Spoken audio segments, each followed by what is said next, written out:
Decimal forms അല്ലെങ്കിൽ ദശാംശ രൂപങ്ങളുടെ അവസാന പാർട്ടിലേക്ക് അല്ലെങ്കിൽ അവസാന ഭാഗം ടെക്സ്റ്റ് ബുക്കിന്റെ അവസാന പാർട്ടിലേക്ക് നമ്മൾ പോവുകയാണ്. അപ്പൊ നിങ്ങൾക്ക് ഒരു ക്ലൂ തരാം. ആ പാർട്ട് ചെയ്യുന്നതിന് മുമ്പ് ഒരു ക്ലൂ നമുക്ക് ചെയ്യാം. ക്ലൂ എന്ന് പറയുന്നത് നമ്മൾ കഴിഞ്ഞ ക്ലാസ് ചെയ്തത് 1/9 ചെയ്തപ്പോൾ നമുക്ക് കിട്ടിയ എത്രയാണ്? 0.11 ആണ്. 1/9 ചെയ്തപ്പോൾ എത്രയാണ്? 0.11 ആണ്. 2/9 ചെയ്യുമ്പോൾ എത്രയാണ് കിട്ടുന്നത്? 0.22 ആണ്. 3/9 ചെയ്യുമ്പോഴോ 0.33 ആണ്. അതാണെങ്കിൽ 4/9 ആണെങ്കിലോ 0.44. 5/9 0.55.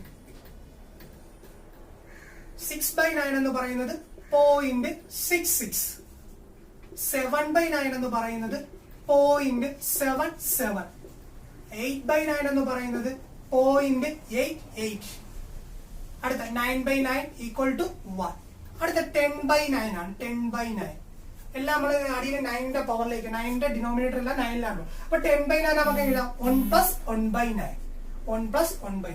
1/9 ഇവിടെ കിടപ്പില്ലേടെ 0.11. അപ്പൊ 1.11. 1.11. അപ്പൊ നമുക്ക് വേണ്ട കാര്യങ്ങളല്ല. അപ്പൊ ഇതെന്ത് ചെയ്യും? നമ്മൾ ആലോചിച്ച് വെച്ചേക്കാം. അവസാനത്തെ പ്രോബ്ലം ചെയ്യാൻ നമുക്ക് ആവശ്യം വരും. അപ്പൊ 1/11 ആണ് നമ്മളെ ക്വസ്റ്റ്യൻ. 1/11 എന്താണ്? നമ്മൾ നേരത്തെ കൺവെർട്ട് ചെയ്യണം. പ്രീവിയസ് ക്ലാസ് കാണാതെ ഈ ക്ലാസ് എങ്ങനെ കണ്ടു പഠിക്കുക. 1 എന്താണ്? നമ്മൾ എന്ത് ചെയ്യുക? 1/11 എന്ത് ചെയ്യും? 10/10 കൊണ്ട് മൾട്ടിപ്ലൈ ചെയ്യും. 10/10 കൊണ്ട് മൾട്ടിപ്ലൈ ചെയ്യും. അപ്പൊ എന്താ അവിടെ 1/10 ഇവിടത്തെ ഛേദങ്ങൾ എന്ത് ചെയ്യും? ഇന്റർചേഞ്ച് ചെയ്യും. 1/10 × 11 എന്താവും? 10/11 ആവും. 10/11 ആവും. 1/10 × 11/10. ഇനി എന്ത് ചെയ്യും ഇവിടെ? 1/10 നമുക്ക് എന്ത് ചെയ്യാം? 0 + 10/11 എന്ന് കൊടുക്കാം. 10/11 എന്ന് കൊടുക്കാം. ഈ 1/10 എന്താവും? 1/10 അകത്തോട്ട് മൾട്ടിപ്ലൈ ചെയ്യുമ്പോൾ 1/10 0 തന്നെയാണ്. ഇത് 0 പ്ലസ് എന്താണ്? 10/11 നമുക്ക് എന്താവും? 10/114. അപ്പൊ എന്താണ്? 1/11 ഈക്വൽ ടു ഇത് ഇപ്പുറത്ത് വരുമ്പോൾ എന്താവും? ഇവിടെ 0 ആണ് ആദ്യത്തെ വാല്യൂ കിട്ടും. ഇവിടെ ആദ്യത്തെ വാല്യൂ എത്രയായിട്ട്? 0 ആണ് കിട്ടും. അപ്പൊ നമ്മൾ രണ്ടാമത്തെ വാല്യൂ ഇതൊക്കെ ചെയ്യാണ്. 1/11 × 100/100. 100/100 ഈക്വൽ ടു 1/100 × 10/10 എന്താണ്? 10/10 എന്ന് വെച്ചാൽ 100/11. 100/11 10 അല്ല, ഇവിടെ എന്താണ്? 100 ആണ്. അവിടെ എന്ത് ചെയ്യും? 1/100 പുറത്തെടുത്തിട്ട് നമ്മൾ എന്ത് ചെയ്യും? ഇവിടെ എന്ത് പാർട്ടാക്കും? പാർട്ടാക്കണ എങ്ങനെയാണ്? 9 പ്ലസ് ഇതെന്താണ്? 9 പ്ലസ് എന്താണ്? 9 × 11 അല്ലേ? 1/11. 9 + 1/11 അതോട്ട് മൾട്ടിപ്ലൈ ചെയ്യുമ്പോൾ എന്താവും? 9/100 അല്ലെങ്കിൽ 9 പ്ലസ് എന്താവും? 9/100. ഇവിടെ എന്താ? 0/10 അല്ലേ? 0/10. ഇവിടെ 9/100 പ്ലസ് എന്താണ്? 1/11 × 2 0 100. അപ്പൊ ഇവിടത്തെ എത്രയായി? 9 ആണ് കിട്ടിയത്. രണ്ടാമത്തെ സ്റ്റെപ്പിൽ എത്രയാണ് കിട്ടിയത്? 9. അതിനൊക്കെ തന്നെ വീണ്ടും 1/11 × 1000/1000. അവിടെ നമുക്ക് എന്താണ്? 1/1000 × ഇവിടെ എന്ത് ചെയ്യും? 1000/11. 1000 ഛേദങ്ങൾ തമ്മിൽ എന്ത് ചെയ്ത് മാറ്റം ചെയ്തു? 1000/11. ഇവിടെ എന്താണ് സംഭവിക്കുന്നത്? 1000/11 ഇവിടെ ചെയ്യുന്ന സമയത്ത് 90. 90/1000 പ്ലസ് 1/11,000. 1/11,000. ഇവിടെ എപ്പോ എത്രയായി? 90. ഇവിടെ എപ്പോ എത്രയായി? 90. ഇതേ കണക്ക് തന്നെ 1/11 × 10,000/10,000. എത്ര പൂജ്യം? 1 4 0. 10,000/10,000 ഈക്വൽ ടു 1/10,000 × 10,000/11. 10,000/11. ഈ 10,000 11 കൊണ്ട് ഡിവൈഡ് ചെയ്യുമ്പോൾ എത്ര കിട്ടുമെന്ന് നോക്കാം. അതിനെന്ത് ചെയ്യുക? 1/10,000 കൊണ്ട് വേണം. 10,000 11 കൊണ്ട് ഡിവൈഡ് ചെയ്യുമ്പോൾ 900. 900 ഡിവൈഡഡ് ബൈ 10,000 പ്ലസ് 1/1,10,000. ഇപ്പൊ ഇവിടെ എത്ര കിട്ടി? 909 എന്ന് കിട്ടും. 909 എന്ന് കിട്ടും. 909 എന്ന് കിട്ടും. 909 എന്ന് കിട്ടും. അപ്പൊ നമുക്ക് നോക്കി ആദ്യം 0 സ്റ്റാർട്ട് ചെയ്യും. അപ്പൊ പോയിന്റ് ഇട്ടിട്ട് ആദ്യം ഇടേണ്ട എത്രയാണ്? 0. പിന്നെ എത്ര കിട്ടി? 9 കിട്ടി. പിന്നെ എത്ര കിട്ടി? 0 കിട്ടി. വീണ്ടും എത്ര കിട്ടി? 9 കിട്ടി. 909 ആണ്. 10,000 എത്ര കൊണ്ട് ഡിവൈഡ് ചെയ്യുമ്പോൾ? 11 കൊണ്ട് ഡിവൈഡ് ചെയ്ത് നോക്കണം. 2 9 0 9 നമുക്ക് ഡിവൈഡ് ചെയ്ത് ചെക്ക് ചെയ്ത് നോക്കാം. 0 9 എത്ര? 99 1 0 ഇറക്കിയാലും ഒക്കൂല. വീണ്ടും ഒരു 0 വീണ്ടും 0 9. 0.0909 ഇതല്ലേ നമുക്ക് കിട്ടിയത്? 0.0909. അപ്പൊ ഇത് ഏത് രീതിയിൽ പ്രൂവ് ചെയ്യാൻ ചോദിച്ചാൽ എന്ന് വെച്ചാൽ ഇതിനെ എന്തിലോട്ട് മാറ്റാൻ ചോദിച്ചാൽ ഡെസിമൽ ഫോമിലേക്ക് മാറ്റാൻ ചോദിച്ചാൽ എത്ര സ്റ്റെപ്പ് ചെയ്യണം? ഈ സ്റ്റെപ്പ് റിപ്പീറ്റ് ചെയ്യുന്നവർ 0.0909 റിപ്പീറ്റ് ചെയ്യുന്നവർ നമ്മൾ എന്ത് ചെയ്യണം? പ്രോബ്ലം സോൾവ് ചെയ്യണം. അപ്പോൾ ഈ 0.09 റിപ്പീറ്റ് ചെയ്യുന്നത് വരെ നമുക്ക് എന്ത് ചെയ്യണം? പ്രോബ്ലം സോൾവ് ചെയ്യണം.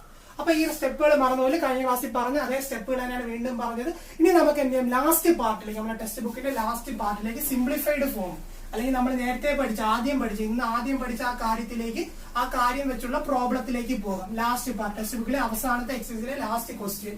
ആ ക്വസ്റ്റ്യൻ എന്ന് പറയുന്നത്, ലാസ്റ്റ് ക്വസ്റ്റ്യൻ എന്ന് പറയുന്നത്, ഒന്നാമത്തെ ക്വസ്റ്റ്യൻ എന്ന് പറയുന്നത് 0.11 പ്ലസ് 0.22 ഇത് കൂട്ടുമ്പോൾ എത്ര കിട്ടുന്നു? 0.11 പ്ലസ് 0.22. 11നെ ആദ്യം എന്തിലേക്ക് മാറ്റണം? നമുക്ക് അറിയാം ഇതിനെ എന്തിലോട്ട് മാറ്റാൻ അറിയാം? ഫ്രാക്ഷനിലേക്ക് മാറ്റാൻ അറിയാം. 1/9 ഇത് എത്രയാവും? 1/9. 1 എത്രയാണ്? 1/9. 0.222 എത്രയാണ്? 2/9. ഇത് നമുക്ക് കൂട്ടാൻ അറിയാം. ഇതിനെ കൂട്ടാൻ, രണ്ടിന്റെയും ഛേദം എത്രയാണ്? 9 ആണ്. രണ്ടിന്റെയും ഡിനോമിനേറ്റർ എത്രയാണ്? 9 ആണ്. അപ്പൊ എത്ര വന്നടാ? 3/9. രണ്ടിന്റെയും അംശങ്ങൾ തമ്മിൽ കൂട്ടി, അല്ലെങ്കിൽ എന്താണ് ന്യൂമറേറ്ററുകൾ തമ്മിൽ കൂട്ടി എഴുതി 3/9.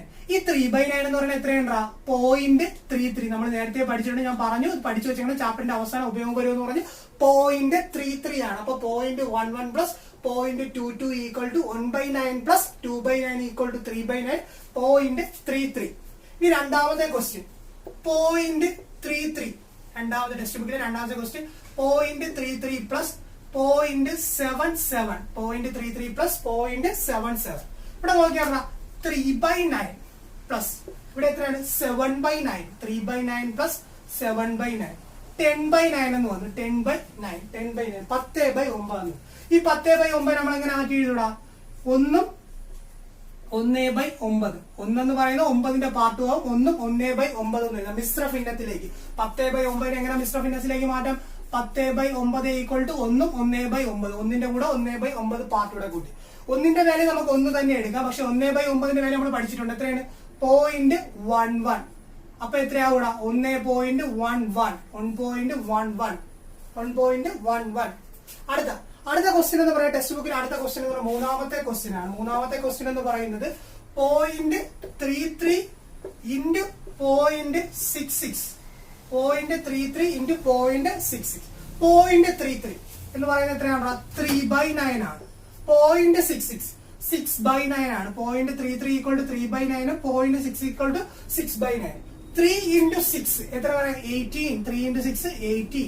അടിയിൽ എത്ര? 9 into 9 81. മൾട്ടിപ്ലിക്കേഷൻ ആണ്. മറന്നോളൂ, ഇവിടെ എല്ലാം കൂട്ടലായത് കൊണ്ടാണ് അംശം ഒരേ കണക്ക് കിട്ടത്, ഛേദം ഒരേ കണക്ക് കിട്ടി, ഡിനോമിനേറ്റർ ഇവിടെ 9 into 9 81. അപ്പൊ എത്രയാണ്? 18/81. ഇനി രണ്ടിനെ എത്ര കൊണ്ട് ഡിവൈഡ് ചെയ്യും? 9 കൊണ്ട് കട്ട് ചെയ്യാം. 9 കൊണ്ട് കട്ട് ചെയ്യുമ്പോൾ എത്ര? 2/9. എത്ര വരും? 2/9. 2/9 എത്രയാണ്ടാ? 0.22. 0.22. മറന്നുപോലെ 0.22. അടുത്ത ടെക്സ്റ്റ് ബുക്കിലെ മൂന്നാമത്തെ ക്വസ്റ്റ്യൻ. ടെക്സ്റ്റ് ബുക്കിലെ മൂന്നാമത്തെ ലാസ്റ്റ് പാർട്ടിലെ മൂന്നാമത്തെ ക്വസ്റ്റ്യനിലേക്കാണ്, നാലാമത്തെ ക്വസ്റ്റ്യനിലേക്കാണ് നമ്മൾ പോകുന്നത്. നാലാമത്തെ ക്വസ്റ്റ്യൻ എന്ന് പറയുന്നത് 0.33 the whole square. ഇവിടെ 0.33 the whole square. 0.33 എന്ന് പറഞ്ഞാൽ നമുക്ക് അറിയാം 0.33 എന്തിലോട്ട് മാറ്റാം? ഇതിലോട്ട് മാറ്റാം. 3/9 ഫ്രാക്ഷനിലേക്ക് മാറ്റാം. 3/9 the whole square. 3/9 the whole square എന്നാണ്. എന്ന് വെച്ചാൽ ഇതിന്റെ മൊത്തത്തിലുള്ള സ്ക്വയർ. അപ്പൊ 3യുടെ സ്ക്വയർ എത്രയാണ്? 9. 9ന്റെ സ്ക്വയർ 81. 9/81. നമ്മൾ ആ ഛേദത്തിന് എത്രയിലോട്ട് മാറ്റാൻ നോക്കണം? നേരത്തെ 10ലോട്ട് മാറ്റിയത് ഇപ്പൊ എത്രയിലോട്ട് മാറ്റണം? 9ലേക്ക് മാറ്റണം. അപ്പൊ 9 കൊണ്ട് വെട്ടും. അപ്പൊ 1/9 എന്ന് കിട്ടും. 1/9 എന്ന് പറഞ്ഞാൽ എത്രയുണ്ടാ? 0.11 ആണ്. 0.11. അത് എത്ര വേണോ എക്സ്റ്റെൻഡ് ചെയ്ത് പോകും. നമ്മൾ എന്ത് ചെയ്യാം? 3 4 ഡെസിമൽ പോയിന്റ് ശേഷം 3 4 ഉണ്ട്. അത് നിങ്ങൾക്ക് ഇഷ്ടമുള്ള എഴുതാം. 3 വരെ എഴുതി നിർത്താം നമുക്ക്. 0.111. അടുത്ത അഞ്ചാമത്തെ ക്വസ്റ്റ്യൻ എന്ന് പറയുന്നത്, അഞ്ചാമത്തെ ക്വസ്റ്റ്യൻ എന്ന് പറഞ്ഞാൽ റൂട്ട് ആണ്. റൂട്ട് 0.444. പ്രീവിയസ് ഇയർ ക്വസ്റ്റ്യൻ ആണ്. റൂട്ട് 0.444. ഇത് എങ്ങനെ നമുക്ക് മാറ്റാം? Root of 4/9. 4/9. റൂട്ട് ഓഫ് 4/9 ആണ്. അപ്പൊ അടിയിൽ 9 ഉണ്ട്. പക്ഷെ എന്താണ്? റൂട്ട് എടുക്കുമ്പോൾ അത് 3 ആയി പോകും. അപ്പൊ നമുക്ക് താഴെ മുകളിൽ എത്ര കൊണ്ട് മൾട്ടിപ്ലൈ ആടാ? 9 കൊണ്ട് മൾട്ടിപ്ലൈ. താഴെ മുകളിൽ എത്ര കൊണ്ട് മൾട്ടിപ്ലൈ? 9 കൊണ്ട് മൾട്ടിപ്ലൈ. അപ്പൊ 4 into 9 റൂട്ട് 36 ഡിവൈഡഡ് ബൈ 81. ഇനി റൂട്ട് എടുത്ത് നോക്കിയാൽ നമ്മള് 36ന്റെ റൂട്ട് എത്രയാണ്? 36 ഏതിന്റെ വർഗമാണ്? 6ന്റെ വർഗമാണ്, അല്ലെങ്കിൽ 6ന്റെ സ്ക്വയർ ആണ് 36. 881 9ന്റെ സ്ക്വയർ 6/9 എത്ര കിട്ടും 0.666 0.66 അപ്പം 0.666 0.111 അപ്പൊ മറന്നു പോകരുത് 1/9 എന്ന് പറയുന്നത് 0.111 അടുത്ത 2/9 എത്ര 3/9 എത്ര 4/9 എത്ര 5/9 എത്ര 6/9 എത്ര 7/9 എത്ര 8/9 എത്ര 9/9 ഒന്നായിരിക്കും 10/9 എത്ര 1.11 ആണ് അതിനങ്ങനെ 1/11 എന്ന് പഠിച്ചു അപ്പൊ ഈ ചാപ്റ്ററിലെ പ്രധാനപ്പെട്ട ടോപ്പിക്കുകൾ എന്ന് നമ്മൾ പഠിച്ചിട്ടുണ്ട് ഡെസിമലിനെ ഫ്രാക്ഷനിലാക്കാനും ഫ്രാക്ഷനിലെ ഡെസിമലിലാക്കാനും പിന്നെ എന്തൊക്കെ ആക്കണം 10ന്റെ പവറിലേക്ക് കൺവെർട്ട് ചെയ്യണം ഡെസിമൽ അല്ലെങ്കിൽ ഡിനോമിനേറ്ററിനെ 10ന്റെ പവറിലേക്ക് കൺവെർട്ട് ചെയ്യണം അത് കഴിഞ്ഞ് നമ്മൾ സെക്കൻഡ് പഠിച്ച ടോപ്പിക്കാണ് അല്ലെങ്കിൽ രണ്ടാമതൊരു ഇമ്പോർട്ടന്റ് ആയി പഠിച്ച ടോപ്പിക്കാണ് ഒരിക്കലും എന്ത് ചെയ്യണം 10ന്റെ പവറിലേക്ക് മാറ്റാൻ ഒക്കാത്തതിന് നമുക്ക് എന്ത് ചെയ്യണം മോർ ക്ലോസ് ആയിട്ടുള്ള വാല്യൂയിലേക്ക് എത്തിക്കണം അപ്പൊ മോർ ക്ലോസ് ആയിട്ടുള്ള വാല്യൂയിലേക്ക് എത്തിക്കാൻ വേണ്ടി നമ്മൾ പഠിച്ചു രണ്ട് രീതി പഠിച്ചു അതിൽ ഏത് രീതി വേണം നിങ്ങൾ ചൂസ് ചെയ്യുക നമ്മൾ 1/9 ചെയ്തു അതിനിടയ്ക്ക് തന്നെ 3/7 ചെയ്തു അങ്ങനെ പല ടൈപ്പ് ക്വസ്റ്റ്യൻസ് നമ്മൾ ചെയ്തു അപ്പൊ ആ ക്വസ്റ്റ്യൻസ് എല്ലാം നമ്മൾ എന്ത് ചെയ്യുക വർക്ക്ഔട്ട് ചെയ്യുക ഇതിൽ ചോദിക്കാൻ സാധ്യതയുള്ള ക്വസ്റ്റ്യൻ ഈ ടൈപ്പ് ക്വസ്റ്റ്യൻ ചോദിക്കാൻ സാധ്യതയുണ്ട് അതിനിടയ്ക്ക് നമ്മൾ എന്ത് ചെയ്യുക ക്ലോസസ്റ്റ് വാല്യൂ കണ്ടുപിടിക്കാനുള്ള ക്വസ്റ്റ്യനും ചോദിക്കാൻ സാധ്യതയുണ്ട് അതുകൊണ്ട് ഡെസിമലിനെ ഫ്രാക്ഷനിലാക്കാനും ഫ്രാക്ഷനിലെ ഡെസിമലിലാക്കാനും അറിഞ്ഞിരിക്കണം